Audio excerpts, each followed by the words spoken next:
Hey, welcome to my lunch hour. Stan Energy Man here for our show today, the first show of 2016. Happy New Year's to everybody. What I did over the holidays was I went to the ThinkTech website and I looked at all my YouTube people viewing my YouTube videos, and I picked the most popular guest I've had on the show and actually went and did a personal visit. So the show today is called Seeing Hydrogen is Believing. And Seeing Hydrogen Work is Believing. And the show today is actually a tour of the Blue Planet Foundation's research center over on the Big Island. So it's Blue Planet Research, and the head engineer over there, Paul Pontio, is going to be giving us a tour. But before I get into the tour, I wanted to talk a little bit about what High Tech Development Corporation did over the holidays. On the 29th of December, we can go ahead and throw up the first one there. The High Tech Development Corporation had a high-tech job fair, or a tech job fair, at the Japanese Cultural Plaza over in Manoa. And what you see on the screen is a bunch of the folks that were sponsoring. And then we had the sign-in desk up front with the new HTDC logo. That was the rollout of their logo also. And it was a great opportunity. There were actually, I want to say, more than a couple hundred people there. It was busy all night long, had some great food, and had a lot of folks out there asking questions, looking for jobs. A couple of the college folks coming up and asking about internships and things like that. I'm gonna throw up the next photo. We got Len Higashi there, who's the deputy director of HTDC, talking to some of the folks visiting. The FBI was there, Oceanit was there, Dev League was there. There were probably, I think, 40 or so tables with folks looking for employees and giving advice on resumes and things like that. And there's yours truly with the HCAT table and our new logo, talking to some folks that were interested in hydrogen. So it was a great event. So next year, around the end of the year, make sure that you're looking out for that tech fair. I think they might do it in the same location, but keep your ear to the tracks for that one. It was a great event. What we got coming up now is actually, I think, going to be one of our favorite shows here. I took my staff to the Big Island on Wednesday the 6th of January this year, to go and visit Blue Planet Research over on the Big Island, Pu'uwa'awa'a. It's a ranch on the Big Island where they have their laboratory set up and they do hydrogen work over there.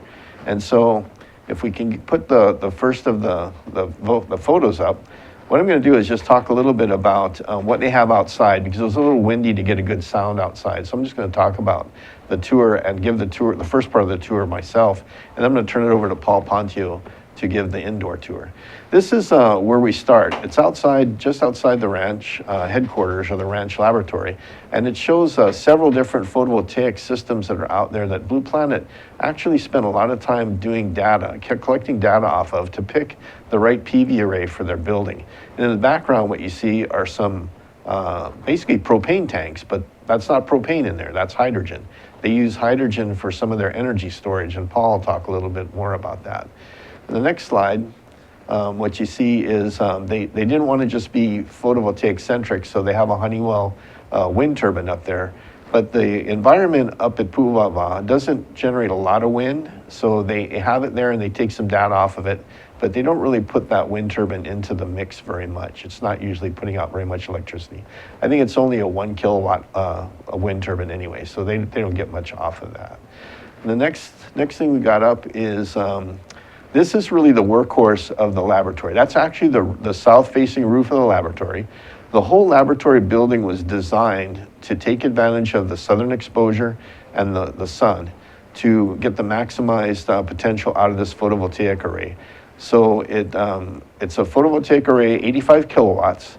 So in a day, it can produce just over 400 kilowatts of electricity, roughly, kilowatt hours of electricity.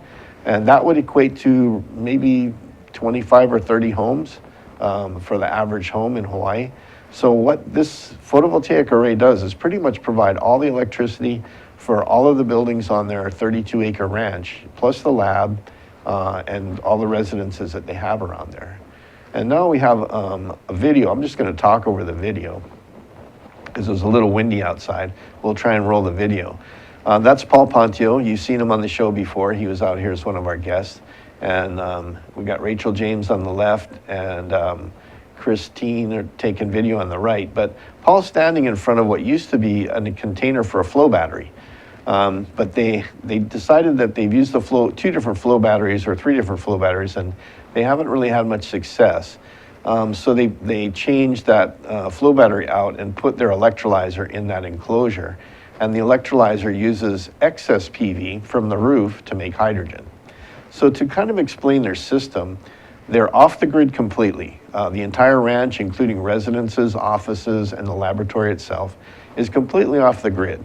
And because of their location, they're in a really unique part of the Big Island where they really only get most of their sunlight before noontime or before lunchtime. So what they do is they have all the photovoltaics running and charging the batteries in the morning and providing all the electricity for the buildings that need power during the day. But once the batteries are all charged up from the night before, any excess electricity is put into making hydrogen. So the enclosure that Paul's inside now contains a 12 kilogram a day electrolyzer made by Millennium Rain, which is a brand new company with some really great technologies, some really cutting edge, more efficient, better production, much cheaper versions of an electrolyzer, helping drive the cost down on the hydrogen. And Blue Planet Research is doing a lot of the data taking off of this equipment to make sure it is as efficient and is as good as the manufacturer says it is. And so far, he's been really happy with the company and with the equipment.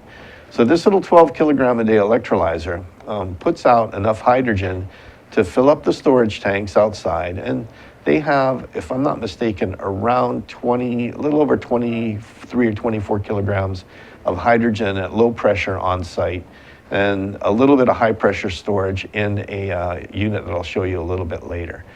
And what this electrolyzer does is it makes hydrogen, stores it in those propane tanks that you saw behind the photovoltaic test cells, and it stores the hydrogen there to be used if the batteries ever run down, or they have a lot of days where there's just not any sun at all, really dark clouds and rain.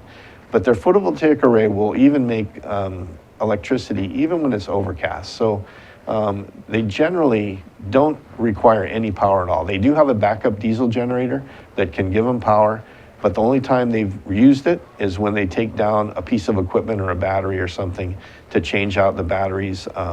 They may run the generator or they may run it just to test it. But that's pretty much what they do. They run completely off that PV array, and they don't require any outside power from the electric company at all. So there's one photo after this. Why don't we go to that photo, and I'll talk about that part, and then we'll get into. Okay, this right here is also made by the same company that made the electrolyzer. It's the company's Millennium Rain, and what you're looking at is actually a compressor and a storage unit to dispense hydrogen into vehicles or forklifts or some of the equipment that Paul has set up in his shop. He uses a standard fitting that goes in a vehicle to fill up cylinders and things so he can test in his shop. But this unit that you're looking at right there, the company actually produces these for under $100,000, and it's a standalone hydrogen station. You just add water and electricity into this unit. It'll make 2 kilograms a day of hydrogen. It'll store about 3 or 4 kilograms of hydrogen and compress it to 6,000 PSI and dispense it into a vehicle. And as you can see by the base there, you can pick it up with a forklift and move it wherever you want. It's basically a piece of equipment. You just plop down and it can make hydrogen and dispense it for you. So this is what he's got outside of his shop, and he's set up already for vehicles. Only vehicle he has on the ranch right now that runs off hydrogen is a forklift. But he's hoping that Servco or Toyota or somebody will deliver a Mirai that they can purchase on the Big Island and use with this system right here and drive their vehicle off of hydrogen. So if anybody tells you they have the first hydrogen station in Hawaii outside the military bases, they're not quite accurate. Here it is right here. You're looking at it right there. So what we're going to do right now is take a quick break and put on some of our advertising, and then we'll come back and I'll let you join Paul Pontio on a tour of the rest of the lab. Hi, I'm Donna Blanchard. I'm the host of Center Stage here on Think Tech Hawaii. Center Stage airs every Wednesday at 2 o'clock, and of course you can check out our archives on YouTube or on Think Tech Hawaii anytime you like. Why should you do that? Because This is an arts show that I believe is making a difference in lives. We talk with artists of various ilk. We talk with painters and writers, playwrights, novelists, poets, sculptors, dancers, you name it, directors, actors, of course. And we don't only talk about what people do, but we talk about how they do it. And my favorite part of the conversation, we talk about why they do it. And it's really common on this show to hear people say, wow, I didn't think about it that way. And it's very common to hear people afterwards who have seen the show say the same thing. And I hear all the time that people are inspired by the conversations that we have. So why don't you join us and be inspired too? That's Center Stage on Wednesdays at 2 o'clock. We'll see you center stage. Hey, aloha, and welcome back to my lunch hour. This is, I think, going to be one of the coolest parts of the show that's ever happened, and that's a tour of Blue Planet Research on the Big Island with Paul Pontio over there in his laboratory talking about hydrogen and the way it works in his system over there at Pu'uwa'awa'a. Cells and the equipment to make the hydrogen don't make it a real attractive primary storage unless you're doing a really large volume, large scale, because batteries only make sense up to a point, and then large energy storage, hydrogen makes more sense because you can put large amounts of gas and it doesn't dissipate, it doesn't self-discharge, it keeps that energy forever unless it leaks out. So it's a combination of things that make the most sense. For us, primary storage or batteries. Now, we've gone through 5 different types of battery technology since we started 3.5 years ago. This is the latest one. It's actually built by Sony, or Sony makes the components rather. And it's a lithium chemistry, but it's lithium iron phosphate, ferrous phosphate. And it's actually made from olivine, which is what green sand beach is, the little crystal, the green crystal mineral. They get the phosphate, iron phosphate from the olivine. So compared to what's in your cameras and your cell phones and electric cars, that's lithium ion cobalt like Tesla uses. Panasonic makes those batteries for Tesla. And they have an advantage in their lighter weight. They have a little bit more energy density, but they have huge thermal management issues. They have to be cooled to keep them under control when you're charging and discharging, or they will catch on fire if something goes wrong. These don't have that limitation. They're a little bit heavier, a little less dense on the energy side, but they're really, really safe. And they have almost a double life of cobalt technology, chemistry. So you come in here and see these. These are charging right now. They're at 99%. They're just about finished, even in the clouds. And if you touch them, they're exactly ambient temperature. They're room temperature. There's no heat. So people always ask, well, what's the maintenance on these? And they go, well, you need lots of Windex because everybody wants to touch them. And that's it. There's zero maintenance on these batteries. No. And they're really quiet. The only fan you hear is in the electronics, the battery management units. There's 2 small computer fans. Other than that, these are sealed. There's no ventils or anything on these. So each rack is how many kilowatt hours? Each one of these is 21 kilowatt hours. Okay. So you have roughly 10.5 per Right. unit, or because Yeah. this is 2 Per per. string. Yeah. Yeah, Okay. per string. Now you can put up to 16 of these modules on a string, but you're splitting 5 kilowatts of power into whatever number of modules you have. So for us to get the charge that we want in a couple of hours every day, we put 9 on a string.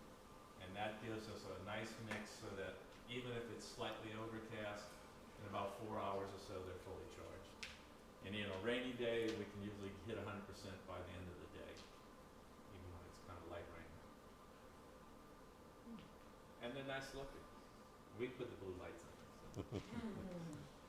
So that's our primary storage, and the efficiency of this is about 95, 97% efficient. And it's one reason they don't generate much heat as well. They're very efficient, they're very reliable, they have a long cycle life, over 10 10,000 cycles, which is 25 years or so. So the only things that can really break on these that we know are little computer fans. Typically after about 7 years, we know that they're going to probably be ready to fail. And that's just the life of a little pancake fan. The bearings just don't last that long. So what do we do with the stored low pressure hydrogen? We can turn it back into electricity with fuel cells. I know you guys have all seen fuel cells, but this is kind of a unique one. Relion makes this. And it's really designed for field serviceability, ease of service. And they're like individual inkjet cartridges. And these are hot swappable while it's actually running. You can pop one out that's bad, put in a new one without even shutting down the system. Even the electronics are hot swappable. You pull out a card, put in a new one without skipping a beat. And there's a redundancy on every type of card. So it's really built for fail-safe operation and then field serviceability.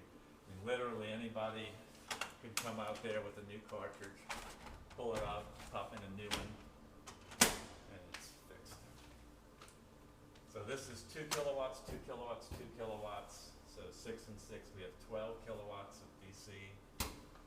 And to give you kind of an idea of trade-offs, this is a conventional 5 kilowatt fuel cell. So it's a single stack. So if this breaks out into the field, you're actually picking it up, putting it on a truck and taking it to get repaired, or sending someone out with a whole new stack and a technician who knows how to rebuild these and repair them. This one is so easy. We've got them up at Mars Habitat on Mauna Loa. We always joke it's so easy an astronaut could do it, even with their gloves. And so they're a little bit bigger and bulkier, but simple to service and to fix. This is more compact and more complex to repair. So How are what's they in able the to fork? Huh?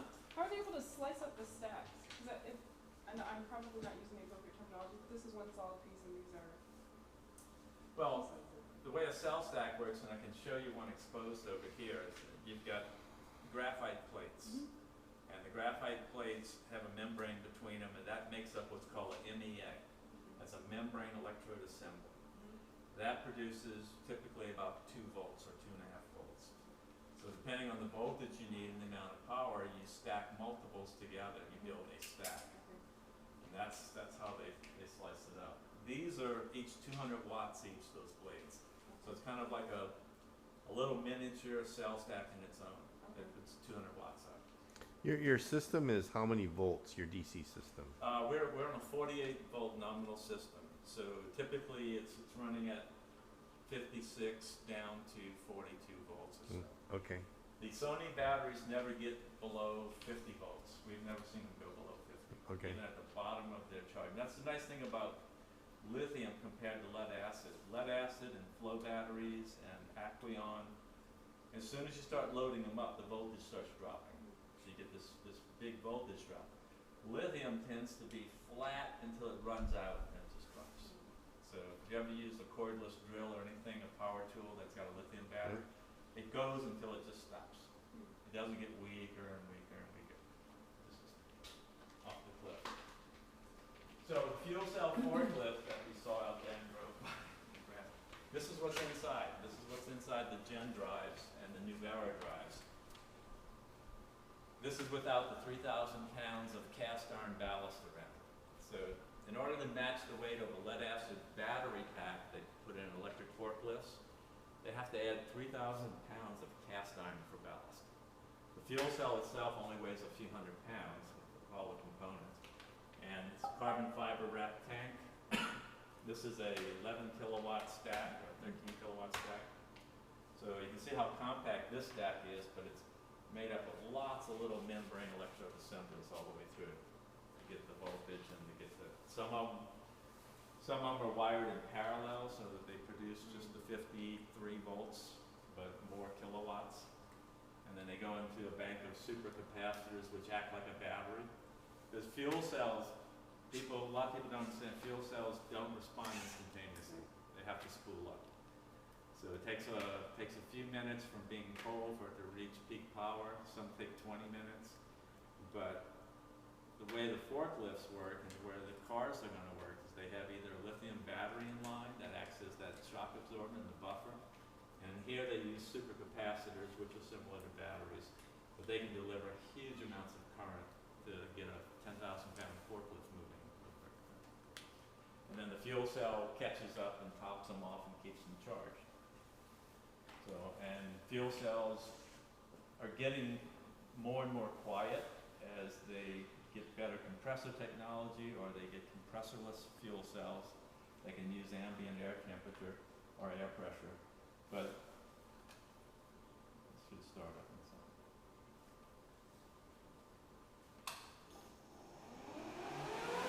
So when it's running at full power, this is what it sounds like. And it's just the big fan and the compressor making the noise.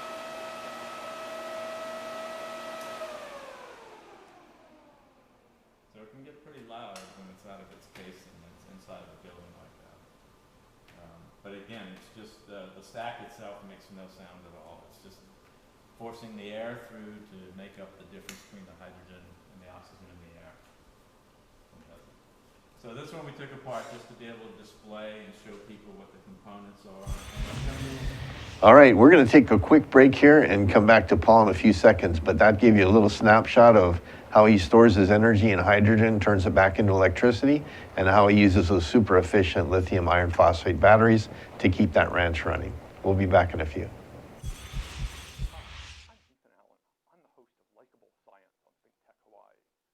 We talk about why people should like science, why science is actually fun, how science is a dynamic and vital part of everyone's life, why everyone, every man, woman, and child on the planet should really know science, should love science, should be familiar with science.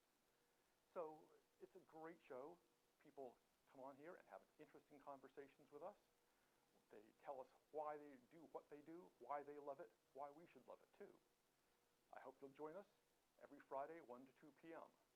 And of course, you can see it anytime on YouTube. Aloha. Hey, welcome back to my lunch hour and Stan Energy Man here. We're with Paul Pontio on the Big Island for a tour, and what we got coming up next is actually one of my favorite segments. It's a segment that we includes part of the training that we give the fire departments that come up and get hydrogen safety training from the folks on the mainland that come in. So without further ado, back to Paul. Dispel some of the myths about hydrogen, because most people are afraid of hydrogen. Most people think it's the most explosive thing on the planet, and that if you have a small leak in a hydrogen system, then it's just destined to explode and burn the building down.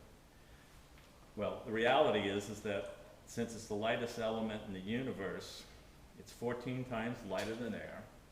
It goes up at 45 miles an hour when it's let loose. That's 66 feet a second. So think about it going 1,001 and it's 6 stories away of it. It's gone. And because of that, it's very difficult to get a concentration that's flammable at the source of a leak unless you're right at the leak source. And what we do in the classroom is we do it by showing this. So you got a really audible major leak of hydrogen. It's blowing out right now like crazy. And most people would think if there's a spark, it's going to blow up. Well, it'll blow the flame out if I get close enough to it right now. It won't ignite until I get down closer to where it's concentrated enough. But as it's leaking out, it's hitting the ceiling of this building and it's going out that vent. So before I lit it, the hydrogen that had leaked out had already left the building. It's gone. It's moving really, really fast. So the other cool thing about hydrogen is that since there's no carbon in it, it's just purely hydrogen. And it's a little windy in here. But there's no radiant heat. And because of that, you can put your finger about 1/8 inch from the flame and there's no heat. It won't burn. But above right here, it's 500 degrees plus. It's very hot. And if you come here, you can actually put your hands over it and you can feel the humidity in the flame because it's making water vapor with the oxygen in the air. I'll turn it down a little bit. The other thing is the other big myth or misunderstanding, it's not a myth, is that hydrogen is invisible when it burns. Well, it is outside. So if we took this in the sunlight, you wouldn't see the flame. But indoors and in subdued light, it burns orange. At nighttime, it burns bright orange. I mean, you can get really, really close. And this tubing will actually, it's actually colder than room temperature right here. It's hot by the jet, but it's pulling the heat out of the air and cooling down.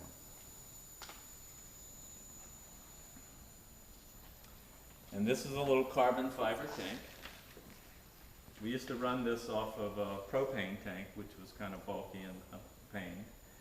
This holds twice as much hydrogen as that 5-gallon tank, but it's at 4,500 psi. And it's actually a paintball tank. And you said it was how much? 100 and what? $100? How much? Yeah, about 100, with the regulator, it's about $125, $130. So they have a nice miniature regulator. This is a super low pressure one that puts out 275 psi, which is very close to the propane tank. Yeah, you can feel the moisture. And I used to have a pot to show. But what's cool about that is if you barbecue with it, it doesn't dry your food out. Yeah. Oh, wow. The other thing to notice about the lack of radiant heat, you know, the significance of it is that if you have a fire at a fueling depot where you've got lots of hydrogen tanks stored, they're not going to heat each other up and start cascading into explosion. It's just going to go up and burn itself out. And that's usually the preferred method of dealing with the hydrogen fire. Just let it burn out. Put it out with water or something else like that, then you've got hydrogen gas ready to ignite again. So you don't want to do that. Just let it burn out. And the cars and trucks all have a thermal release valve that'll basically dump all the contents in less than a minute. So if it senses enough heat, it'll actually open the vent and let it really, but the heat goes straight up. So if you had a hydrogen leak in a set of tanks, it would be more like a torch than Like a a torch. billowing flame. Right. And so that torch would be a foot or so above the tank. Yes. By the time the air mixture is right to ignite, and so it would actually be above the tank with no radiating heat, so much safer than. Yeah, there's a famous video on YouTube that shows a hydrogen fire coming out of a fuel cell leak on a car, right out of the trunk. And the windshield rubber on the back didn't even get melted or burned. Right. And you can see that here. And to demonstrate it more, this has got half the time that this has on it, but it was used with propane. So you can see how oxidized the finish is on that. This is virtually new. There's a lot of CPU. It can get really hot. So it's hotter than propane.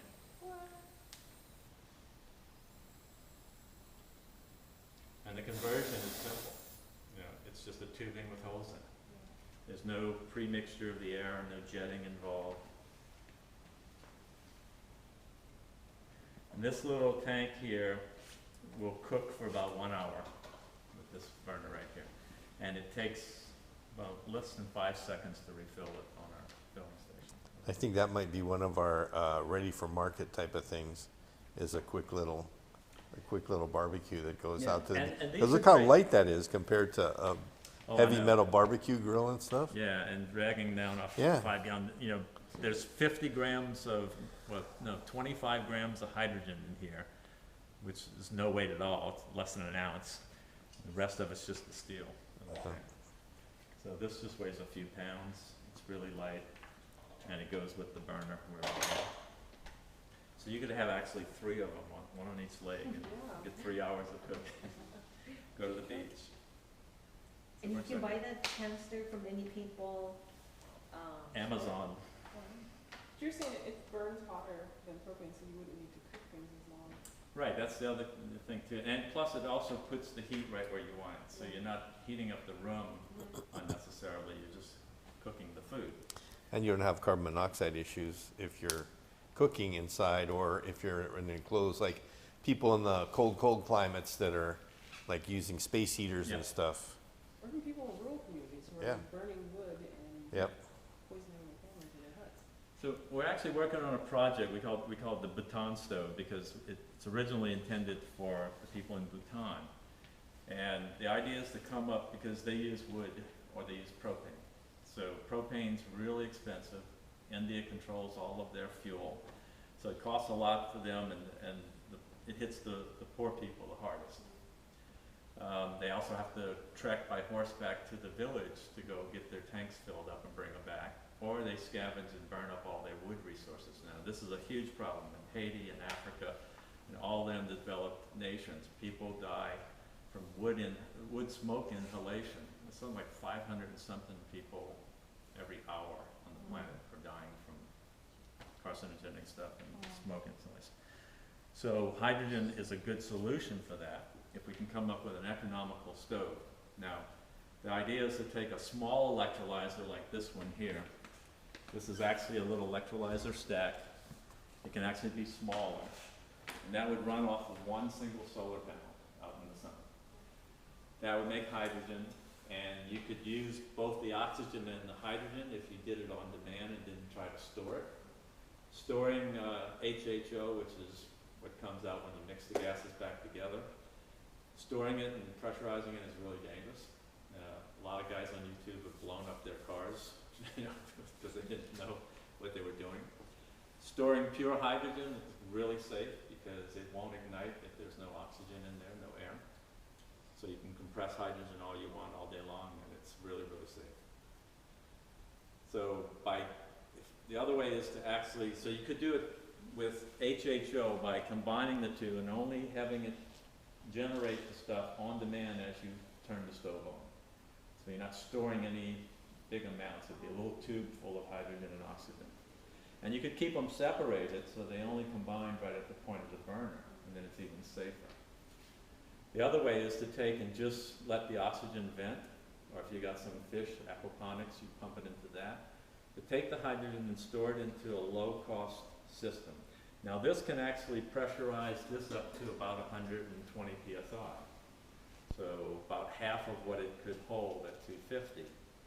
The other way is to use a low-cost storage, and we're looking at these accordion-shaped butyl rubber tanks that collapse flat. So they have an aluminum plate on both ends. As you fill them, they expand like an accordion. And then when you use the gas, the weight of it just compresses and squeezes it out. Because you don't need real high pressure. Again, 10 pounds per square inch is probably plenty for cooking. And that's real safe, inexpensive storage. Yeah. That technology is used in anaerobic digesters with methane too. Yeah, methane would be great. I mean, you burn that, you're still just releasing CO2, but it's better than having the methane just go off into the air. But if we can get a low-cost, mass-produced small electrolyzer, a solar panel, the storage, and a simple stove, that could replace the propane and the wood-burning stoves that people are using and dying from. So that's kind of a little project we're trying to get going here. This is a neat little model. Oh, this is how we fill up the little paintball tank, by the way. So I modified one of their fill stations and put the same J2600 nipple on the end. So that plugs into our fueling nozzle. This plugs into a little quick connect on the side. Till the pressure balances and then Yeah, and in 5 seconds, it's done. it's done. So, Toyota, everybody brags about their 5-minute fast fill, and we got a 5-second. Blue Planet, always on the cutting edge. We can beat it. This is a cool little model that demonstrates everything that we've been looking at on the electrical side, right? We got an electrolyzer, we have real fuel cells over here. This is a scale version of just that. This is an electrolyzer. So electricity is splitting water into hydrogen and oxygen. They're going to recombine in a fuel cell and make DC electricity. So you'll see in a second when the oxygen catches up, because it's 1/3 of this, it takes a minute, is half as many, or twice as many bubbles of hydrogen as there are oxygen, because it's H2O, right? So 2/3, 1/3. They're going to recombine in the little PEM fuel cell and make DC electricity. So electricity in, we split water into 2 gases. When you combine the gases, you get water and electricity out. It's the exact opposite of electrolysis. So this is an exact scaled down version of our station and a car. The making the hydrogen on the left side and the fuel cell in the vehicle on the right side giving you power to your axles. Yep. And the only emissions is water. How do you put water back into that fuel cell? These, Okay, yeah, we just fill up the tanks. all right.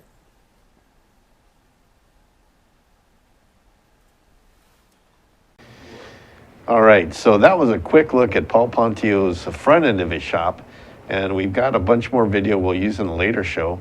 So I'd like to thank Paul at Blue Planet for the whole day and showing my team what he does out there and giving us a chance to show all of you what Blue Planet's working on the Big Island, how safe hydrogen is, and how we ought to be thinking about it more seriously in the future.